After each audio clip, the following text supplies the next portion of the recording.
यहाँ ग्रंथराज श्री रेणसार जी में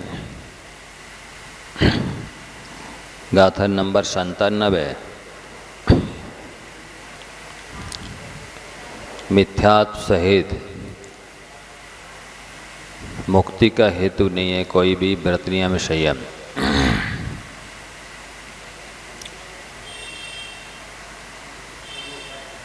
हाँ, अभी ले लीजिए क्लास के तुरंत बाद, अभी क्लास के बाद में ले लीजिए, है ना, या फिर ऊपर से जा कर के ले सकते हैं भैया लोग से।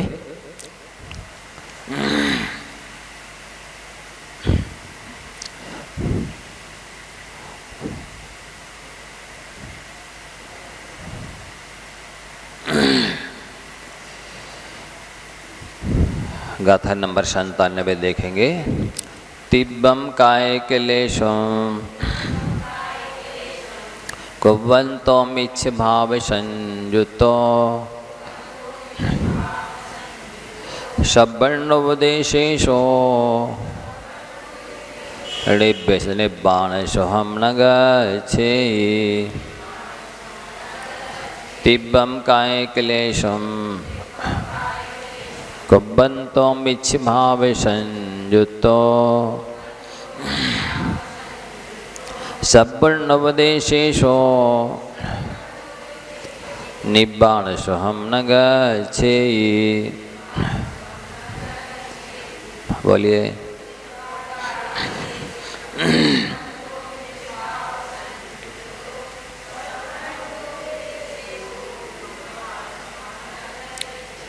हाँ, यहाँ पर सम्यक दर्शन की महिमा बताई जा रही है कि यदि सम्यक दर्शन नहीं है तो तीव्र काय क्लेश को करते हुए भी, चाहे वो पहाड़ पर खड़े रहें, नदी के किनारे खड़े रहें, बैठे रहें, वृक्ष के नीचे पे खड़े रहें, तीनों ऋतुओं में कितने ही काय क्लेश करें, 1234 उपवास करें, 12 तप करें, कितनी दान पूजा इत्यादि धार्मिक अनुष्ठान कर लेवें, लेकिन यदि सम्यक दर्शन नहीं है तो मोक्ष तो नहीं होगा। एक सीढ़ी भी नहीं चढ़ सकते बिना सम्यक दर्शन के। मोक्ष महल की प्रथम सीढ़ी या बिन ज्ञान चरित्राम सम्यक ताना लहे सुदर्शन धारो भव पवित्रा। क्या लिखते हैं? मोक्ष महल की पहली सीढ़ी सम्यक दर्शन है। इसके बिना ना ज्ञान सम्यक ज्ञान होता है, ना चारित्र सम्यक चारित्र नाम पाता है। इसलिए हे भव जीवो, इस पवित्र सम्यक दर्शन को धारण करो। तो यहाँ इस ग्रंथ में तो कहा ही गया, पहले भी चर्चा की गई है कि सर्वज्ञ भगवान के उपदेश में समीचीन दृष्टि की महिमा है, सम्यक दर्शन की महिमा है, सच्ची श्रद्धान विश्वास यवस को रुचि प्रतीति आस्था कुछ भी कह लीजिए, ये सबसे पहले चाहिए। तो जिस प्रकार से सांप होता है, यदि उसको आप दूध भी पिलाओ तो विष ही बनता चला जाता है। दूध में गुड़ भी मिला दो, दूध में गुड़ भी मिला दो, इलायची डाल दो और जितने ड्राई फ्रूट्स डाल सकते हो सब डाल दो, लेकिन वो सांप जैसे ही उस दूध को पिएगा और सारा विष बन जाएगा। गुरुदुग्धम पिबंता न पण्या निब्बिसा होंती। गुड़ दूध भी पीते हुए पन्नग सर्फ निर्विष नहीं होते हैं, उस दूध को और विष बना देते हैं। ऐसे ही मिथ्या दृष्टि जो जो करता है वो सब मिथ्यात्व कहलाता है, विपरीत कहलाता है, और मोक्ष मार्ग के लिए असंख्यात गुणी कर्म की निर्जरा कराने वाला नहीं होता।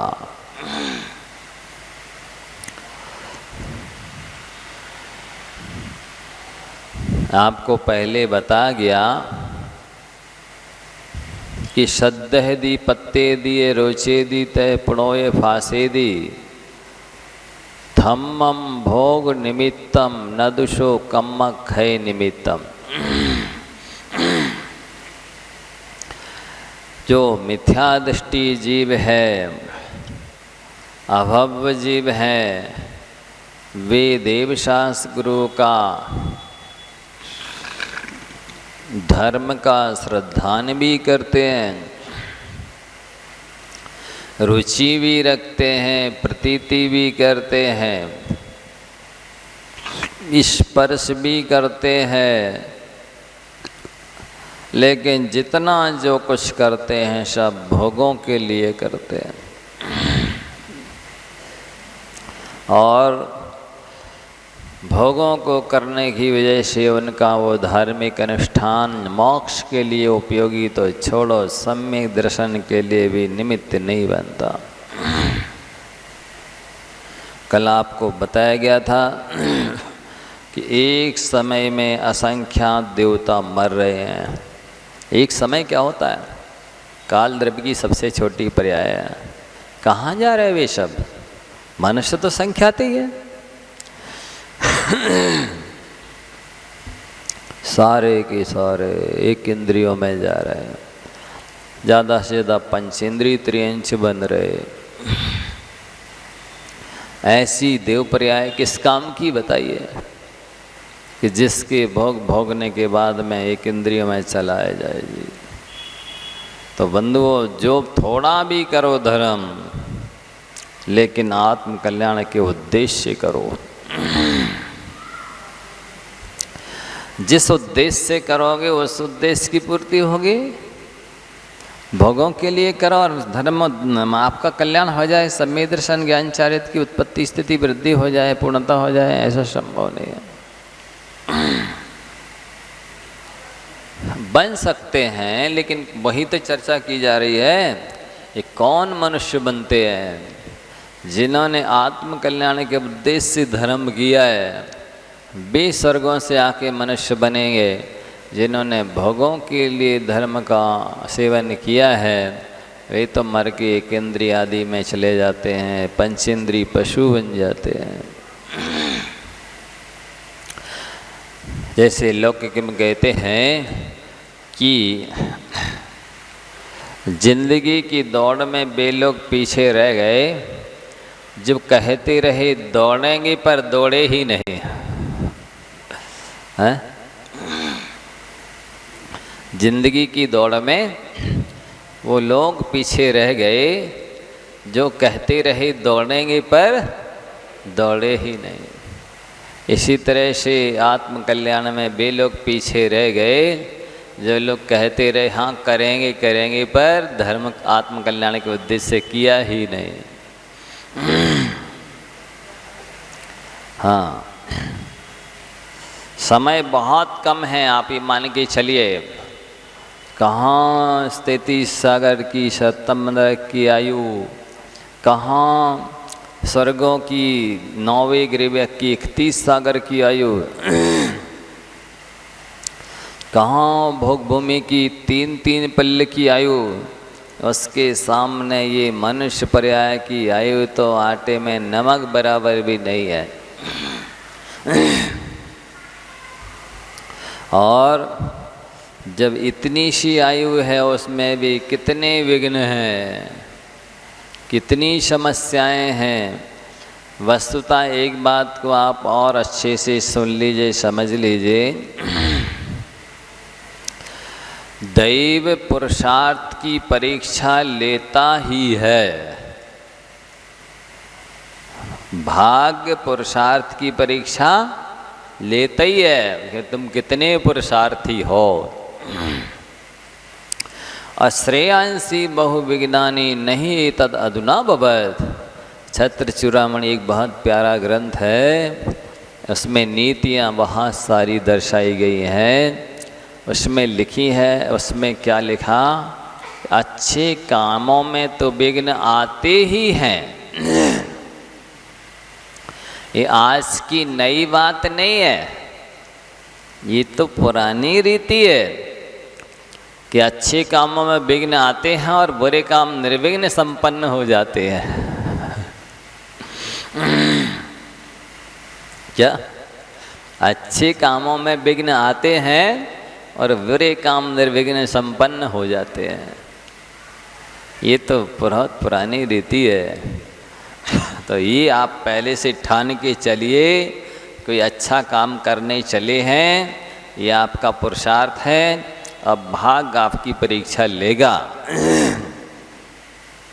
तो आपको दृढ़ रहना है। 3 तरह के लोग होते हैं। एक वे लोग होते हैं जो विघ्न आने के भय से कार्य शुरू ही नहीं करते हैं। विघ्न आ जाएगा भैया, हम नहीं कर रहे, कहते हैं प्रतिमान ले लो, नहीं हम नहीं ले रहे, पल पाएँ कि नहीं पल पाएँ।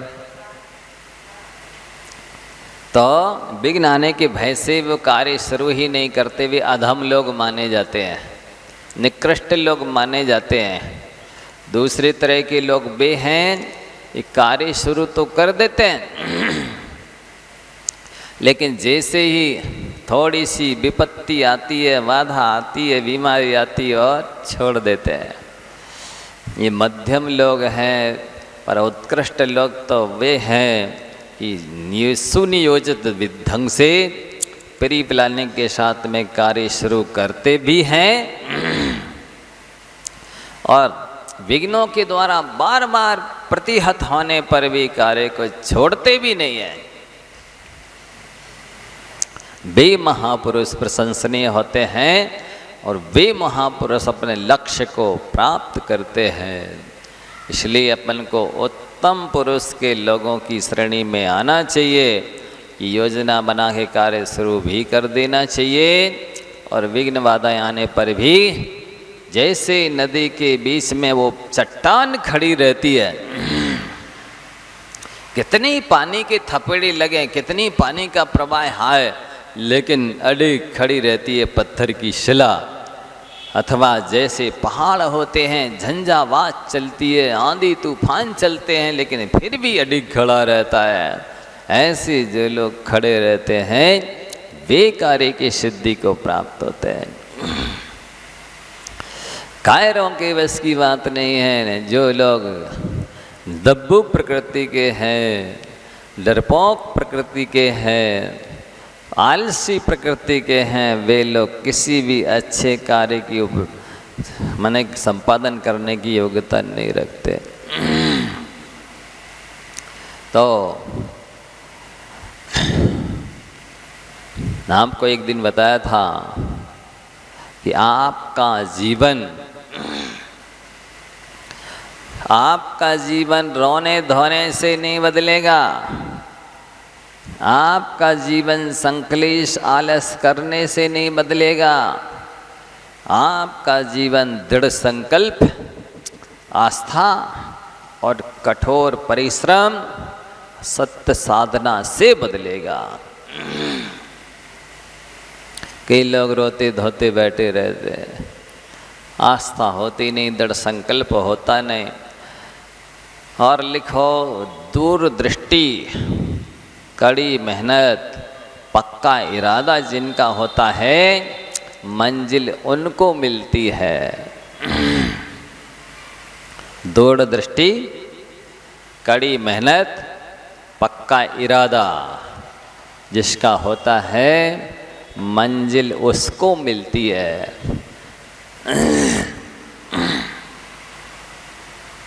इसलिए दृढ़ संकल्प हो, अपने लक्ष्य के प्रति समर्पण हो, आस्था हो और कठोर परिश्रम हो तो कार्य की सिद्धि होती है। लोग तो चाहते हैं हो जाए तो हो जाए, ऐसे थोड़ी होता है। अरे बिना मेहनत की तो गोबर और मूत्र मिलता है गाय का। यदि दूध दही मही घी मिठाई रसगुल्ला जलेबी चाहते हो तो मेहनत तो करना पड़ेगी, पुरुषार्थ तो करना पड़ेगा। बिना पुरुषार्थ के अच्छे से अच्छा भी भाग्यवान क्यों ना हो, कार्य की सिद्धि को प्राप्त नहीं होता। उद्यमेन ही सिद्ध्यन्ति कार्याणि न मनोरथै, नहीं शप्तस्य सिंहस्य प्रवसन्ति मुखे मृगा। कार्य की सिद्धि तो पुरुषार्थ से ही होते हैं। उद्यमेन ही सिद्ध्यन्ति कार्याणि न मनोरथै, केवल मनोरथ करने मात्र से कार्य की सिद्धि नहीं होती है। जिस प्रकार से जंगल में शेर सोता रहे, भले वो जंगल का राजा है, भले वो पावरफुल शक्तिशाली जानवर है, लेकिन अपने आप उसके मुख में मृग प्रवेश नहीं कर जाते हैं। उसके मुख में मृग तो पुरुषार्थ करने से आते हैं। ठीक यहाँ पर यही आपको करना है।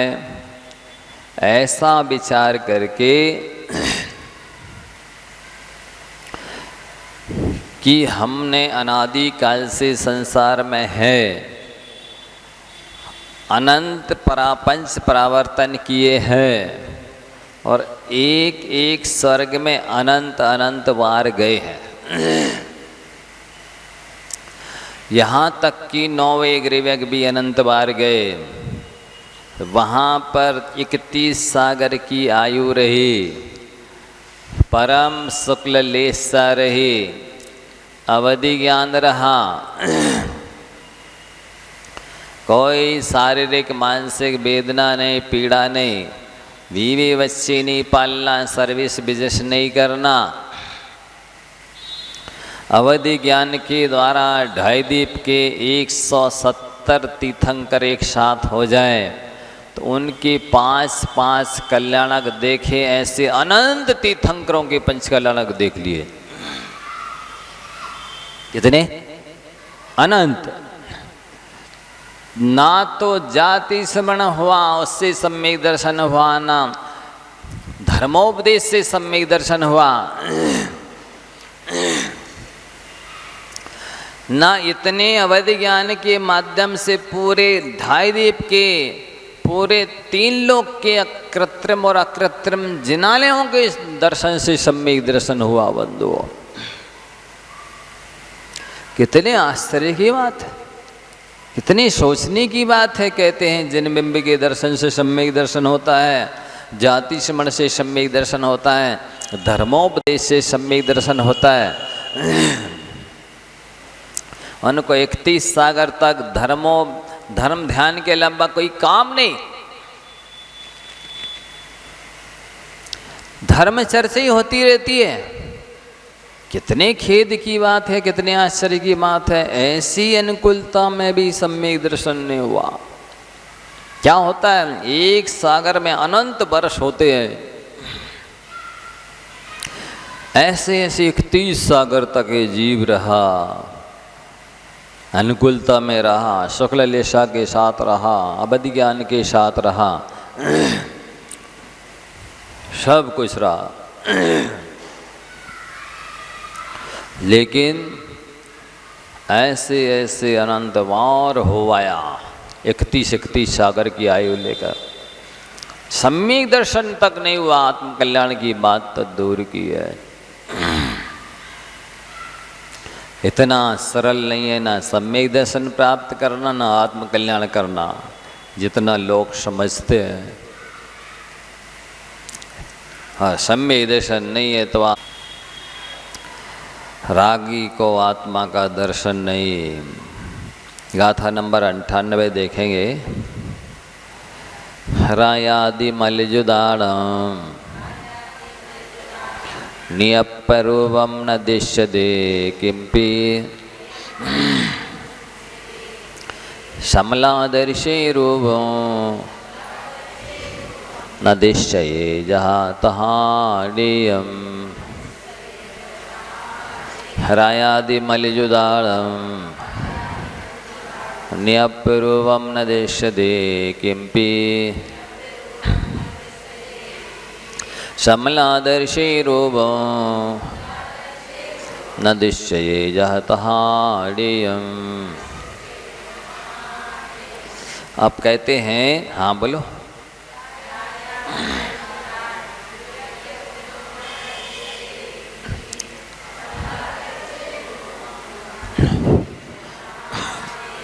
हाँ, अब जिसके अंदर राग द्वेष घृणा ईर्ष्या मद मत्सर बैर विरोध इत्यादि विचार रहते हैं,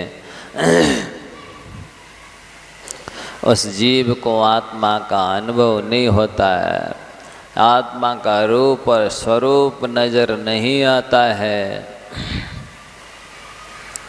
दृष्टांत दिया गया, जिस दर्पण के ऊपर धूली की परत जमी है, उस दर्पण में आपको अपना चेहरा नहीं दिखाई देगा।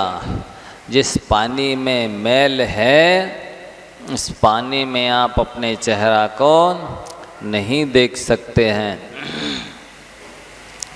पानी के स्थानापन्न अपनी जो आत्मा है, उसमें यदि घृणा ईर्ष्या नफरत द्वेष बैर विरोध क्रोध मान इत्यादि विभाव विकार रहते हैं, तो आत्मा का स्वरूप नजर नहीं आता है। इसलिए पहले तो हमारे ये प्रसार्थ होना चाहिए,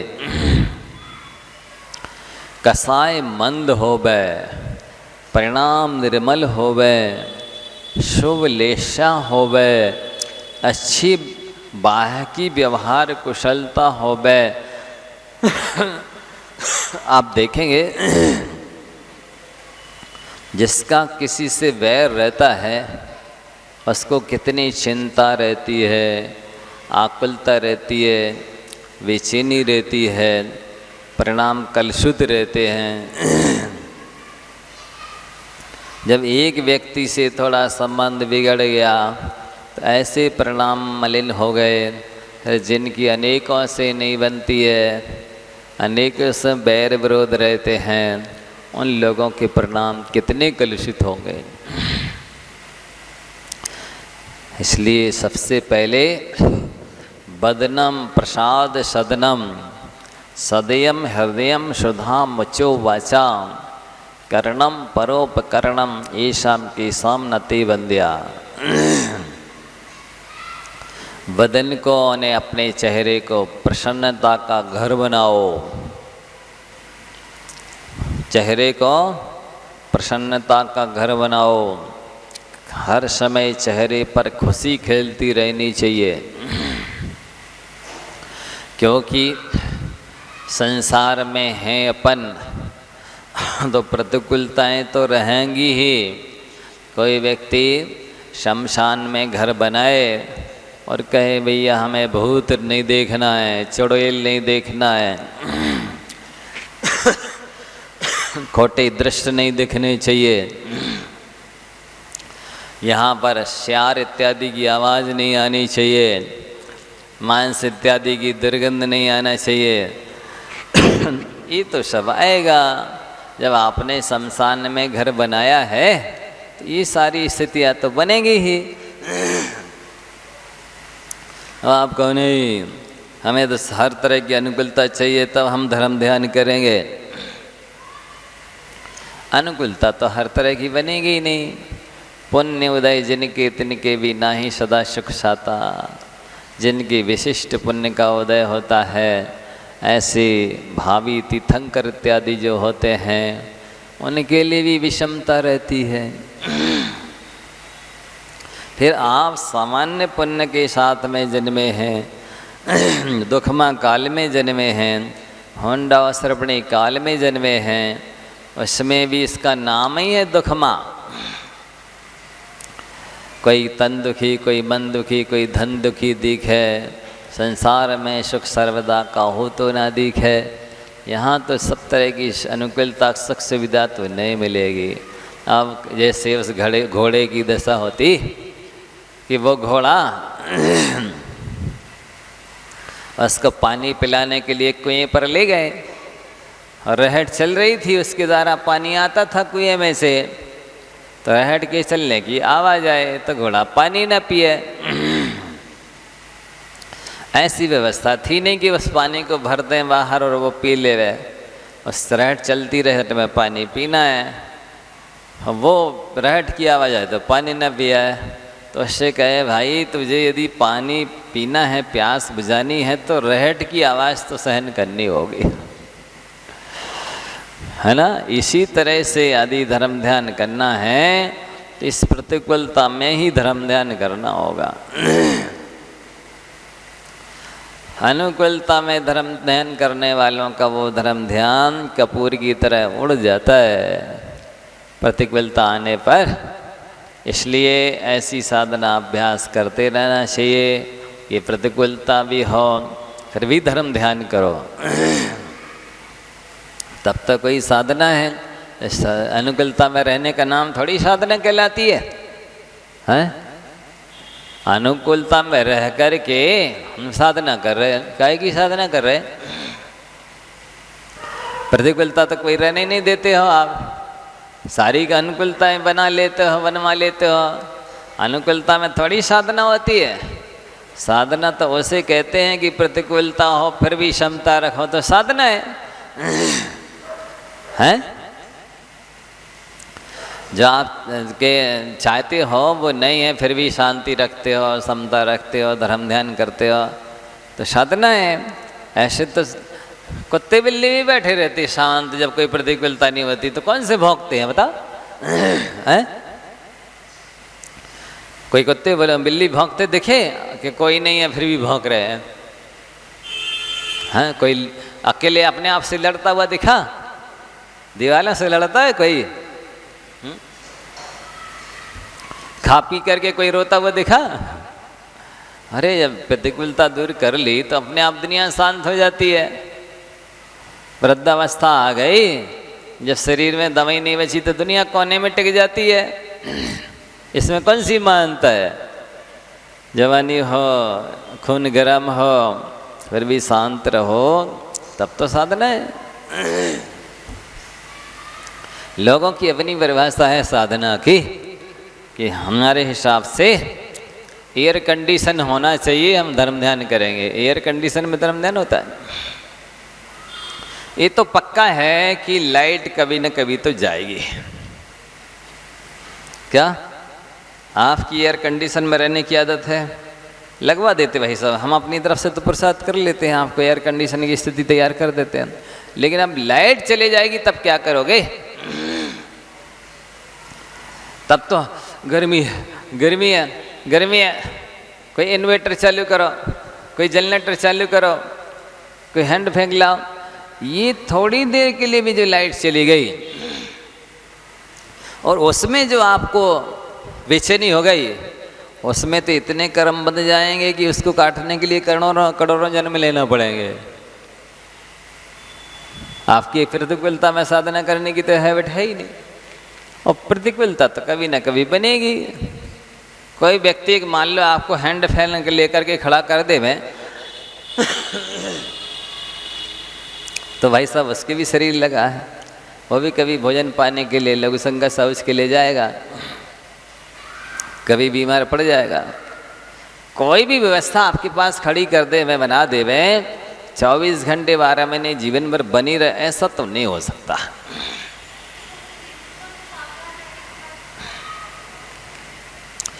शक के अनुष्ठान होता है, जितना शक होता है उतना अपन कर लेते हैं। खोटे निमित्तों से दूर रहो, अच्छे निमित्तों को जुटाओ, बुद्धिपूर्वक ही किया जा सकता है, न कभी अबुद्धिपूर्वक खोटा निमित्त भी सामने आ ही जाएगा, तो उस समय आपको समता तो रखनी पड़ेगी ना। आपने बुद्धिपूर्वक खोटे निमित्त से हट गए और शुभ निमित्त जुटा लिए। अब वहीं मान लो पंखा गिर जाए, यहाँ आके आप स्वाध्याय सुन रहे हैं, देवशास्त्र गुरु के निकट हैं, यही पंखा गिर जाए, यहीं लाइट गोल हो जाए, यहीं मान लो कहीं से कोई बिच्छू आ जाए काट दे, नहीं हो सकता क्या? हो सकता है। आपको शांति तो सहनशीलता की क्षमता तो करनी होगी, ये साधना तो बढ़ानी होगी आपको। नहीं हम तो अनुकूलता में धर्म ध्यान करेंगे, प्रतिकूलता में हम नहीं रह सकते, तो आप धर्म ध्यान कर ही नहीं सकते। एक मिनट के लिए भी मान लो प्रतिकूलता हो गई और आपकी प्रतिकूलता में रहने की आदत नहीं है, तो आप इतना आत्र ध्यान कर लेंगे कि स्थिति एक समय में 70 कोड़ा कोड़ी सागर की स्थिति का बंद होता है। चारित्र मुनि का 40 कोड़ा कोड़ी सागर का बंद होता है। अब बांध लिया आपने, और 70 कोड़ा कोड़ी सागर के कर्म की स्थिति को भोगने के लिए कितने अनंत भाव धारण करना पड़ेंगे। 40 कोड़ा कोड़ी सागर की स्थिति को भोगने के लिए अनंत भाव धारण करना पड़ेंगे। तो साधना वो है जो प्रतिकूलता होने पर भी समता रखी जाए, शांति रखी जाए, सहनशीलता रखी जाए, धर्म ध्यान किया जाए, उसी साधना कहते हैं। नहीं तो सारी दुनिया साधना कर रही, फिर तो सारे लोग अपने प्रत्येक कमरे में एसी लगा रहे, कूलर लगा रहे। सारी दुनिया जो जो उनको चाहिए फैसिलिटी सब जोड़ रही है, तो सब साधना में लगी है, समझ लो। कौन साधना नहीं कर रहे बताओ? एक कुत्ता भी है, वो भी झाड़ के बैठता है, वो भी साधना कर रहा है, झाड़ के बैठ गया। मान ले आने दो एक मक्खी मच्छर, फिर देखो कैसे आक्रमण करता है। वस्तुतः अनुकूलता में रह करके जो शांत रहते ना, वे सोते हुए शेर के समान है, वे सोती हुई बिल्ली चीता बाघ के समान है, सोते हुए सांप के समान है। वे सो रहा है शेर, बोलो मान लें उसको धर्म ध्यानी साधना कर रहा है, समता का धारी है, महाव्रती मान ले, अणुव्रती मान ले, सो रहा, कोई हिंसा नहीं कर रहा, कोई झूठ नहीं बोल रहा, कोई चोरी नहीं कर रहा, कोई कुशल नहीं सेवन कर रहा, कोई परिग्रह संचय नहीं कर रहा, किसी का शिकार नहीं कर रहा, सो रहा है बिल्कुल। आप जैसे समता में चले जाते हैं, ऐसे बैठा बिल्कुल शांत, मान लो धर्म ध्यानी उसको बोलो। तो जो लोग कोई त्याग व्रत है नहीं और पूरी अनुकूलता में रहते और कहते हम धर्म ध्यान कर रहे, साधना, धर्म में ध्यान कहाँ है? ध्यान तो व्यवस्था में लगा, लाइट गुल ना हो जाए, अभी ये कमी और है, इसको धर्म ध्यान कहते हैं। इसको बोलते हैं विषय संरक्षणानंदी रौद्र ध्यान। क्या? विषय की संरक्षण में लगा हुआ ध्यान विषय संरक्षणानंदी रौद्र ध्यान है। ये साधना नहीं है, ये धर्म ध्यान नहीं है। भोजन पानी खिला पिला के किसी को भी बिठा दो, शांत बैठा रहेगा, फिर नहीं मिलने दो थोड़ी देर, फिर आकुल व्याकुल हो जाएगा। इसका नाम साधना नहीं है। भूख प्यास सह करके भी शांति समता रखो, ठंडी गर्मी सह करके भी शांति क्षमता रखो, डांस मच्छर इत्यादि की बाधा सह करके भी शांति रखो। विषमता में शांति रखने का नाम साधना है, तब त्याग करने का नाम साधना है। त्याग तो कुछ है ही नहीं, तब तो कुछ है ही नहीं, समता तो किसी स्थिति में है ही नहीं। काय की साधना, काय का धर्म ध्यान? ठीक है, जितना पुण्य का उदय है जब तक सो रह लो शांत।